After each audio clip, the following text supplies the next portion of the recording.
መስከረምና ኢትዮጵያ በዓላት ቀጠሮ ያላቸው ይመስል ከእንቁጣጣሽ እስከ ደመራ ምድር አደይ ለብሳ አገር በዚህ ሰሞን ትዋባለች።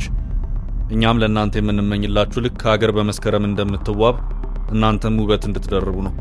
ሰላም ፍቅር ይላል መንፈሱ ታየኝ ያውዳለች። በዛሬው የሰንበት መቆያ ዝግጅታችን በሳምንቱ ተሰምቶ መነጋገሪያ የሆኑ ጉዳዮችን እናነሳለን።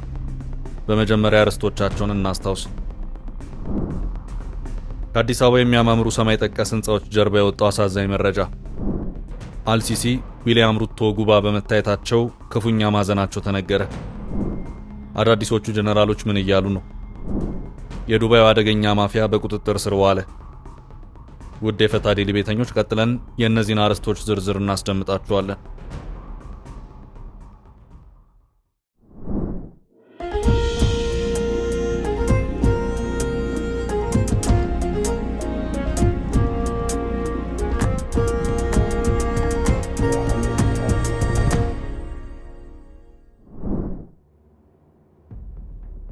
ከሰማይ ጠቀሶቹ ጀርባ። ከሚያማምሩ ህንጻዎች ጀርባ የብዙ ወንድምና እህቶቻችን ደም ያለ አግባብ ፈሷል። የአዲስ አበባ ከተማ የግንባታ ፈቃድና ቁጥጥር ባለስልጣን በኢትዮጵያ ከትራፊክ አደጋ ቀጥሎ ጥንቃቄ በጎደለው የህንጻ ግንባታ ምክንያት በሰዎች ላይ እየደረሱ ያሉ አደጋዎች እየጨመሩና እየከፉ መሆናቸውን የኢትዮጵያ ኮንስትራክሽን ባለስልጣን አስታወቀ። የባለስልጣኑ ዋና ዳይሬክተር መስፍን ነገዎ ባቀረቡት መረጃ ከትራፊክ አደጋ ቀጥሎ በኮንስትራክሽን ሳይቶች ጥንቃቄ በጎደለው አሰራር ግድፈት ምክንያት እየደረሱ ያለ አደጋዎች እየጨመሩ እየከፉ ናቸው ብለዋል። በኮንስትራክሽን የግንባታ ስፍራዎች የሚደርሱ አደጋዎች እየታፈኑ በሽምግልናና በሌሎች መንገዶች ስለሚድበሰበሱ ለፖሊስ እየተገለጹ አለመሆናቸውን ገልጸው እየደረሰ ያለው የህይወት መቀጠፍ ጉዳይ ያሳስባል ብለዋል። ዋና ዳይሬክተሩ አክለውም ከሚያልፍ ህይወት በተጨማሪም በመኖሪያ አካባቢዎች ሌሊት መሬት በማሽነሪ እየተቆፈረ ሰዎች እየተረበሹ መሆናቸውን ገልጸው የሌሊት ስራን ባልቃወምም የሰው ልጅ በሚያርፍበት ሰዓት ደህንነቱንና ሰላሙን መንሳት ተገቢ ባለመሆኑ ክትትልና ቁጥጥር ያስፈልጋል ብለዋል። የአዲስ አበባ ከተማ የግንባታ ፍቃድና ቁጥጥር ባለስልጣን ምክትል ዋና ዳይሬክተር ኢንጂነር አበበ ሸቴ ባቀረቡ ጽሑፍ በግንባታ ሂደት የሚስተዋሉ ችግሮችን ዘርዝረዋል። በተጠናቀቀው የ2017 ዓ.ም በጀት ዓመት ከ11000 በላይ ህንፃዎች ፍቃድ ወስደው ወደ ግንባታ መግባታቸውን፣ በተመሳሳይ ከ2017 ዓ.ም ቀድሞ ወደ ስራ የገቡ ከ12000 በላይ ግንባታዎች መኖራቸውን ተናግረዋል። በአጠቃላይ በከተማ አስተዳደሩ ስር በግንባታ ላይ የሚገኙ ህንፃዎች አጠቃላይ ግምታዊ ዋጋቸው ከ500 ቢሊዮን ብር በላይ ይሆናል ብለዋል። በግንባታዎች ስፍራ በቸልተኝነት ምክንያት ሰዎች እየሞቱ ስለሆነ ችግሩን ለመለየት ባለፉት 3 እና 4 ወራት ባለስልጣኑ ጥናት ማካሄዱን ተናግረዋል። በዳሰሳ ጥናቱ መሰረት የበሰበሰ እንጨት በመጠቀም ከሚሰሩ መወጣጫዎች መውደቅ፣ ለሊፍት ተብሎ የተቀመጡ ክፍት ቦታዎች ውስጥ በመግባት ህንፃዎችን ተጠግቶ በሚያልፍ ኤሌክትሪክ መስመር የሚደርስ አደጋ፣ መብራት ሳያጠፉ እየሰሩ በድንገት የሚሞቱ፣ ከፎቅ አናት ላይ ብረት ብሎኬትና እንጨቶች እየወደቁ በሚያደርሱት አደጋ ቀላል የማይባል ህይወት ተቀጥፏል ብለዋል። በግንባታ መዋቅሮች ችግር በተለይም የአፈር መናድን የሚከላከሉ መዋቅሮች ደረጃና ጥራታቸው ተጠብቆ አለመገንባት በዚህ ምክንያት ህይወት እየተቀጠፈ እንደሆነ አስረድተዋል። አብዛኞቹ የህንፃ ግንባታዎች የደህንነት ዕውቀት ባላቸው ይከናወናሉ ብሎ መናገር ያስቸግራል ያሉት ምክትል ዋና ዳይሬክተሩ የግል ደህንነት መጠበቂያ መሳሪያዎችን በአግባቡ አለመጠቀምና የግንባታ ባለሙያዎች ለደህንነት መጠበቂያ መሳሪያዎች ዕውቀቱ ስለሌላቸው እየተጠቀሟቸው አይደለም ብለዋል። በአማካሪዎችና በኮንትራክተሮች የሚደረገው የቁጥጥር ማነስና ለግንባታ ደህንነት በቂ የሆነ ገንዘብ አለመመደብ ሌላው ችግር መሆኑን ገልጸው በዓለም አቀፍ ደረጃ የአንድ ህንፃ ግንባታ የደህንነት ወጪ ከአጠቃላይ ግንባታ ዋጋው ከ0.8 እስከ 5 በመቶ የሚጠበቅ ቢሆንም በአዲስ አበባ እየተደረገ ባለመሆኑ ችግሮች እያጋጠሙ መሆናቸውን ተናግረዋል። በህንፃ ግንባታ ወቅት ከደረሱ አደጋዎች መካከል ከ2015 ዓ.ም እስከ ሰኔ 2017 ዓ.ም በነበሩት ጊዜያት ከፖሊስና ከጤና ተቋማት ተወስደው በተመዘገቡ መረጃዎች መሰረት ብቻ የ142 ሰዎች ህይወት ተቀጥፏል ብለዋል። በአደጋው ስፋት በተለይ ለሚኩራና አዲስ ከተማ ክፍለ ከተሞች ከፍተኛውን ድርሻ ይይዛሉ ተብሏል። ይሁን እንጂ መረጃው ለመንግስትና ለጸጥታ አካላት ሳይደርስና ሳይመዘገብ የቀረ እንዲሁም በህክምና ወደ አገር ቤት የሄዱ ቤት ውስጥ ለህክምና ተወስደው በዚያ የሞቱና በተለያዩ መንገዶች ያልተመዘገቡ ቁጥራቸው እንደማይታወቅ አስረድተዋል። ከአደጋዎቹ መካከል ፒያሳ አካባቢ በግንባታ ላይ ያለ ህንፃ በመፍረሱና በመደርመሱ 8 ሰዎች መሞታቸው፣ በኮልፌ ቀራኒዮ አካባቢ በኤሌክትሪክ ንክኬ የሞቱ መኖራቸው፣ ከመወጣጫ ወድቀው የሞቱና በካዛንቺስ ቁፋሮ ላይ የነበረ ቦታ በመደርመሱ የሞቱ እንዳሉ ተናግረዋል። በለሚኩራ ክፍለ ከተማ የበሰበሰ የእንጨት መወጣጫ ምክንያት መሞታቸውን፣ የግንባታ ቦታው በተገቢው ሳይዘጋጅ ሰራተኞች በወዳደቁና መሬት ላይ በተተከሉ ቁርጥራጭ ብረቶች ምክንያት አደጋ መድረሱን፣ ሰራተኞች መንቀሳቀስ የማይችሉባቸው ቦታዎች መኖራቸውን ተናግረዋል።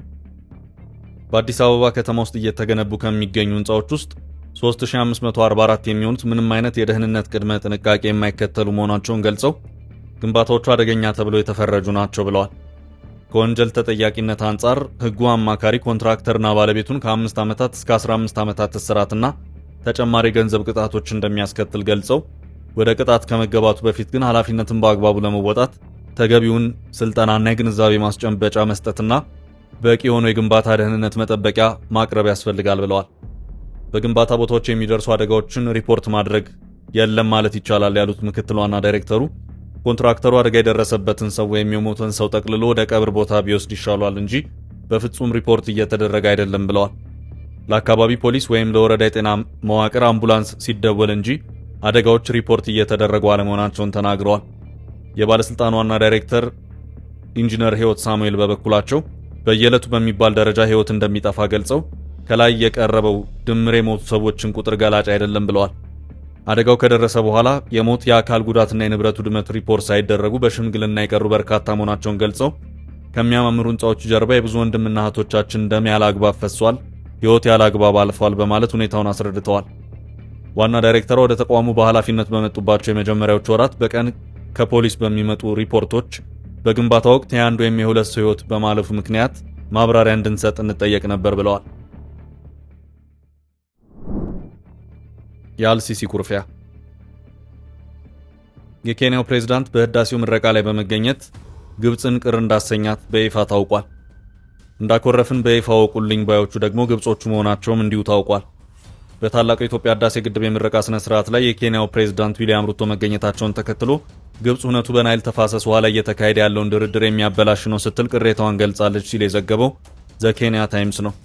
በኬንያ የግብፅ ልዑክ የሆኑት አምባሳደር ሀተም ዩስሪ ሆስኒ ትላንት መስከረም 14 ቀን 2018 ዓ.ም የግድቡ ግንባታ ዓለም አቀፍ ህግጋትን የሚጻረር ነው ሲሉ መናገራቸውን ዘገባው ጠቁሟል። ግብፅ እያንዳንዱ የናይል ተፋሰስ ሀገራት በኤሌክትሪክ ኃይል ከውሃው ተጠቃሚ የመሆን መብታቸውን እንደምታከብር ጠቁመው ኬንያ በግድቡ ምረቃ ላይ በመገኘቷ ቅር እንዳሰኛቸው ገልጸዋል ተብሏል። አክለውም በዚያ ሁነት ላይ ኬንያ በመወከሏ በጣም ተበሳጭተናል። ከተፋሰሱ ሀገራት ከኬንያ ውጭ ማንም አልተገኘም። ጅቡቲና ሶማሊያ የናይል ተፋሰስ አካል አይደሉም ብለዋል። ይሁን እንጂ ግብፅ ኬንያን እንደ እውነተኛና እምነት የሚጣልባት ወዳጅ አርጋ መቁጠሯ እንደምትቀጥል አምባሳደሩ አጽንኦት ሰጥተዋል ይላል ዘገባው። ከዚሁ ጋር በተያያዘ ኢትዮጵያ ግብፅ በህዳሴ ግድብ ላይ የምታራምደው አቋም ለብሔራዊ ደህንነቷ ስጋት መሆኑን ገለጸች።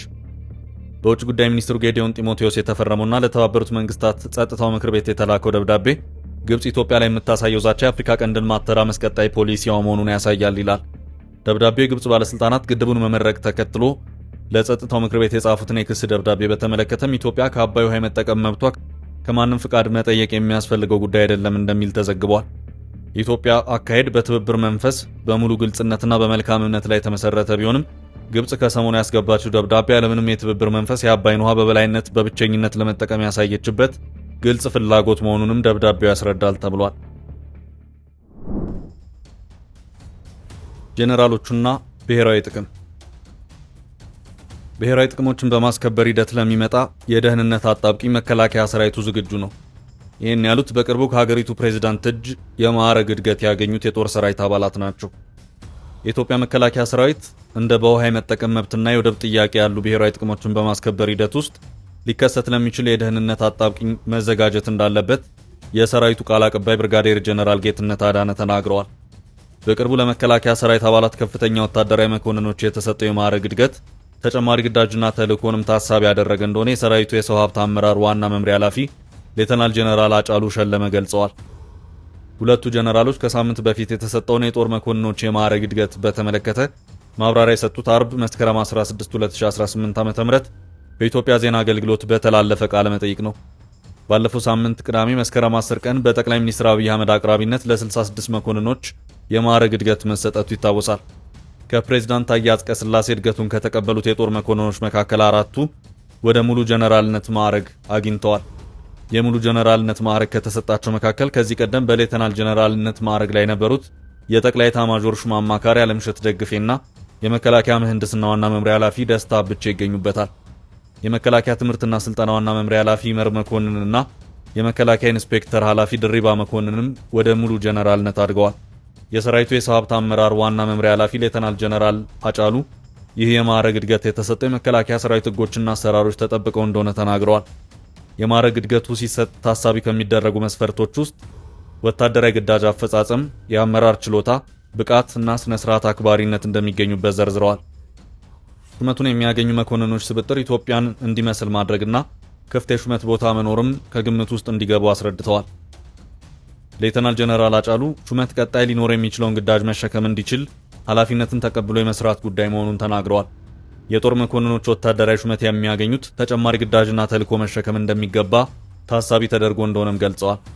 በቅዳሜ ዕለቱ ሹመት የብርጋዴር ጀነራልነት ማዕረግን ያገኙት የመከላከያ ሰራዊት የህዝብ ግንኙነት ዳይሬክተር ጌትነት አዳነ በበኩላቸው የተሰጠው ሹመት የሰራዊቱን ዝግጁነት እንደሚያጠነክርና ለወደፊት ተልዕኮ በጎ ተጽዕኖ እንደሚፈጥር አንስተዋል። የማዕረግ እድገቱ ከብሔራዊ ጥቅምና ሉዓላዊነትን ከማጽናት አንጻር መታየት እንዳለበት አስገንዝበዋል። በአሁኑ ወቅት መንግስት ብሔራዊ ጥቅም በሚል በአጀንዳነት ያቀረባቸው ጉዳዮች መኖራቸውን የጠቀሱት ቃል አቀባዩ ከእነዚህ መካከል በውሃ የመጠቀም መብትና የወደብ ጥያቄ እንደሚገኙበት ገልጸዋል። ጋዝ፣ የኒኩሌር ማብላያ ፕላንት፣ የማዳበሪያ ኢንዱስትሪዎች መመስረት ጉዳዮችም ከአጀንዳዎቹ መካከል እንደሆኑ አንስተዋል። ብርጋዴር ጀነራል ጌትነት በህዝብ የተመረጠ መንግስት እነዚህን ብሔራዊ ጥቅሞች እነዚህ ናቸው ላሳካቸው የሚፈልገው እስካለ ድረስ ሰራዊት ደግሞ መዘጋጀት አለበት ብለዋል። ሰራዊቱ የሚያደርገው የመጀመሪያ ዝግጅት አጀንዳዎቹን በማስፈጸም ሂደት ውስጥ በሌላ አካል ሊፈጠር ከሚችል ወደ ኃይል አማራጭ መምጣት ጋር የተያያዘ እንደሆነ ተናግረዋል። የኢትዮጵያ መንግስትና ህዝብ ይህን ጥያቄ ሲያነሳ በሰላማዊ መልኩ ፈተዋለሁ ብሎ ነው የሚያነሳው፣ ግን ደግሞ በዚህ ውስጥ የሚገባ ሴኩሪቲ ዳይሌማ የሚባል ነገር አለ ሲሉ በሂደቱ የደህንነት አጣብቂ ሊፈጠር እንደሚችል ጠቁመዋል። ኢትዮጵያ ይህን ካነሳችማ እንዲህ ሊሆን ነው ብሎ ወደ ኃይል አማራጭ የሚመጣ ነገር ከሆነ ሰራዊት መዘጋጀት አለበት ማለት ነው ሲሉ ሀሳባቸውን አብራርተዋል። በሰራዊቱ በኩል የሚደረገው ዝግጅትም የመንግስትን ተልዕኮና ትዕዛዝ ያደረገ እንደሚሆንም አክለዋል። የመከላከያ ሰራዊት ቃል አቀባይ ይህን የተናገሩት የኢትዮጵያ መንግስት ካለፉት 2 ዓመታት ወዲህ በተደጋጋሚ እያነሳ ያለው የባህር በር የማግኘት ጉዳይ ጎልቶ እየወጣ ባለበት ወቅት ነው። ጠቅላይ ሚኒስትር አብይ አህመድ ባለፈው ሳምንት መስከረም 6 2018 ዓ.ም ባደረጉት ንግግር ኢትዮጵያ የጂኦግራፊ እስረኛ ሆና ለዘላለም እንደማትኖር መናገራቸው ይታወሳል። የኢትዮጵያ የባህር በር የማግኘት ጉዳይ ቀሪ መሆኑን በአጽንኦት የገለጹት አብይ ሀገራት በፈጠነ ጊዜ ራሳቸውን ለድርድር ዝግጁ እንዲያደርጉ አሳስበዋል።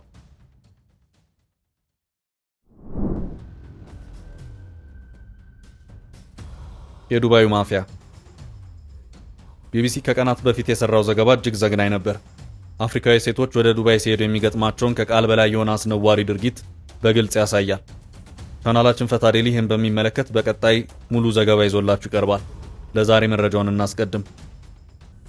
ወደ ዱባይ የሚሄዱ ሴቶችን ለሚያዋርድ የወሲብ ንግድ እንደሚያቀርብ በቢቢሲ ምርመራ የተጋለጠው ግለሰብ በፖሊስ ተያዘ። በዱባይ ቅንጡ መኖሪያ አካባቢዎችን ሴቶችን ለወሲብ ንግድ ሲያቀርብ የነበረው ግለሰብ በተባበሩት አረብ ኤምሬትስ ፖሊስ መያዙ ተገልጿል። ቢቢሲ ባደረገው ምርመራ ቻርልስ ሙዌሲግዋ ሴቶችን በወሲብ ድግሶች ላይ እንደሚያቀርብ ሲናገር ይደመጣል። አቤ በሚል ስም የሚታወቀው ይህ ግለሰብ ለቢቢሲ ሚስጥራዊ ምርመራ ጋዜጠኛ እንዳለው ሴቶችን $1000 ጀምሮ ያቀርባል። ደንበኞቹ የሚፈልጉትን ማንኛውም ነገር እነዚህ ሴቶች እንደሚፈጽሙም ተናግሯል። ቀድሞ በለንደን የአውቶቡስ ሹፌር የነበረው ግለሰቡ በምን አይነት ክስ እንደሚቀርብበት እስካሁን በግልጽ አልታወቀም። ስለ ጉዳዩም በይፋ የተገለጸ ነገር የለም። ዱባይ በሚገኘው አልአዊር ከተማ ባለ ማዕከላዊ እስር ቤት ውስጥ እንደሚገኝ ቢቢሲ ያነጋገራቸው የህግ ባለሙያዎች ገልጸዋል። በኢንተርፖል ኡጋንዳ አማካይነት ግለሰቡ የእስር ማዘዣ እንደወጣበት ተገልጿል። ለሌላ ሀገር ተላልፈው የሚሰጡ ተጠርጣሪዎች በዓለም አቀፍ ደረጃ እንዲፈለጉና በቁጥጥር ስር እንዲውሉ የሚያደርገው ማዘዣ ወይም ሬድ ኖቲስ እንደተላለፈበት ታውቋል። በአቡዳቢ ያለው የኡጋንዳ ኤምባሲ ባለፈው ሳምንት በወጣው መግለጫ ህገወጥ የሰዎች ዝውውርን በተመለከተ እያደረግን ያለነው ምርመራ እንደቀጠለ ነው፣ የተባበሩት አረብ ኤምሬትስ እርምጃ ወስደዋል ብለዋል። ይህ መግለጫ የወጣው ቻርልስ ሙሲግዋን በተመለከተ እንደሆነ ይታመናል። ቢቢሲ በሰራው የምርመራ ዘገባ ላይ የወጣቱ ኡጋንዳውያን ምስክርነት ተካቷል። ወደ ዱባይ ያቀኑት የተሻለ ስራ እንደሚያገኙ ቃል ተገብቶላቸው ቢሆንም የገንዘብ ዕዳቸውን ለመክፈል በወሲብ ንግድ ለመሰማራት መገደዳቸውን እማኝነት ሰጥተዋል። በዱባይ በመደብር ወይም በሆቴል እንደሚሰሩ በማመን ነበር እነዚህ ሴቶች የተጓዙት። በዱባይ የወሲብ ንግድ በህግ የተከለከለ ነው። ሁለቱ ሴቶች ራሳቸውን አጥፍተው ነው ቢባልም ጓደኞቻቸውና ቤተሰቦቻቸው ግን ሞታቸውን በተመለከተ ፖሊስ ተጨማሪ ምርመራ ማድረግ እንዳለበት ይገልጻሉ። ቻርልስ ሙዌሲግዋ ጉዳዩ የሚመለከተው የሴቶቹን ሞት የመረመረው የዱባይ ፖሊስ ነው ሲል ተናግሯል። ቢቢሲ ከዱባይ ፖሊስ ተጨማሪ መረጃ ለማግኘት ቢሞክርም ምላሽ አላገኘም። የቢቢሲን ዘገባ ተከትሎ በኡጋንዳ የህዝብ ተወካዮች ምክር ቤት ውይይቶች ተካሂዷል። የህዝብ እንደራሴዎች ድርጊቱን የሚረብሽ ሲሉ ገልጸው ፍትህ እንዲሰፍን ከኢንተርፖል ጋር በጥምረት ለመስራት ቃል ገብተዋል። የዚህን መረጃ ሙሉ ዘገባ በቀጣይ ቀናት እናደርሳችኋለን። ለዛሬ ያዝንላችሁ የሳምንቱ አበይት ጉዳዮች ዝርዝር ይህን ይመስል ነበር። ለአብሮነታችሁ እያመሰገንን ቸር እንድትቆዩ ተመኘን።